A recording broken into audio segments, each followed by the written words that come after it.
George Will has been around a long time. He's been writing a column a long, long time.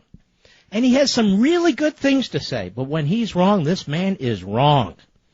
He was an early opponent of Ronald Reagan. He grabbed onto Howard Baker. He grabbed onto Bush. He grabbed onto whomever and whatever he could. In 74, in 79, anybody but Reagan. Anybody but Reagan. Prove it to you. And I'm doing this for a reason, because he has a column out today that I want to address. And I pointed this out before. In 74, when it was obvious that Reagan was preparing to rise up and take on a sitting Republican president, that would be Gerald Ford, well, they unleashed attacks on him. He attacked Reagan. He said, Reagan's 63, and he looks it. Remember, I told you about this. His hair is still remarkably free of gray, but around the mouth and neck, he looks like an old man. This is George Will. He's never demonstrated substantial national appeal. His hardcore support today consists primarily of the kamikaze conservatives. You know, like today, you and me, we're kamikaze conservatives. And a Wall Street Journal columnist stole that word right from him to attack the Tea Party a month or so ago. Commie conservatives who thought the 1964 Goldwater campaign was jolly fun. And there's reason to doubt that Reagan is well suited to appeal to the electorate that just produced a Democratic landslide. Well, of course, when Reagan finally did win the nomination, he had two massive landslides. George Will has never apologized for this. And today he writes a column pushing Jeb Bush. You'd think the guy, after such a monumental mistake, might have some circumspection, but no, none. He writes in part like this. I always feel like when he writes, it's in part a response to me, because who the hell else is he responding to?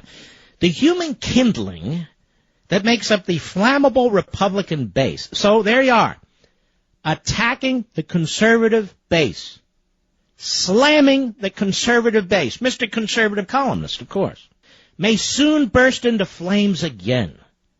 Portions of that excitable cohort, now look at his arrogance and his condescension, are looking, some with fawn-like eyes filled with hurt, others with sparks shooting from eyes narrowed like gun slits, askance at other Republicans urging Jeb Bush to seek the 2016 presidential nomination.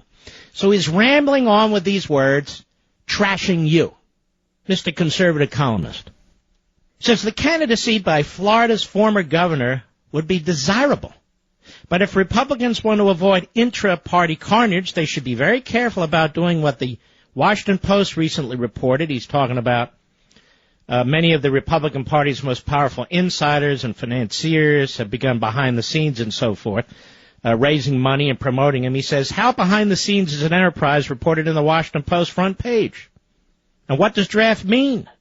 He said American voters showed what they thought of Adlai Stevenson back in the 50s, posing as the crucified Jesus, saying, in effect, you don't want to be president, we can help you with that, and he lost 39 of the then 48 states. So he says it would not be a moral failing for Bush to decide against enduring the marathon gauntlet of presidential politics. He will not, however, have the nomination handed to him on a silver platter, and the nomination fight would be easily bruising because Bush has been admirably forthright, but certainly impolitic about two decisive issues, immigration and the Common Core national education standards for grades K through 12. And he says, Bush wisely favors immigration reform responsive to the needs of the United States workforce and the realities of the 12 million who are not here legally but are neither going to self-deport or be deported. There you go, Mr. Conservative. His enthusiasm for the Common Core is misplaced, but conservatives, in judging it, should judge Bush with a generosity he's earned by his exemplary record as an education reformer favoring school choice. So, he pushes for a Common Core, which is the nationalization by the federal government of local public school curriculum, but hey, give them a break. You know what, George? We're tired of giving people a break. We're tired of politicians who do stupid things like this. And then he says this about you. Unfortunately, there are too many Republicans who, honing their knives and lengthening their lists of unforgivable heresies, seem to derive more satisfaction from burning Republicans at the stake than from defeating Democrats. And there are too many other Republicans who think their task is to save the party from its base of principled activists. So he's got both feet firmly planted in the air. George, whatever happened to promoting conservative principles and getting behind candidates who articulate them. Shouldn't we try that? We haven't tried it since Reagan. Shouldn't we try that, ladies and gentlemen? It's been a long time, almost 30 years. 25, 26, 27 years. We might actually win the presidency. I think it's worth the effort.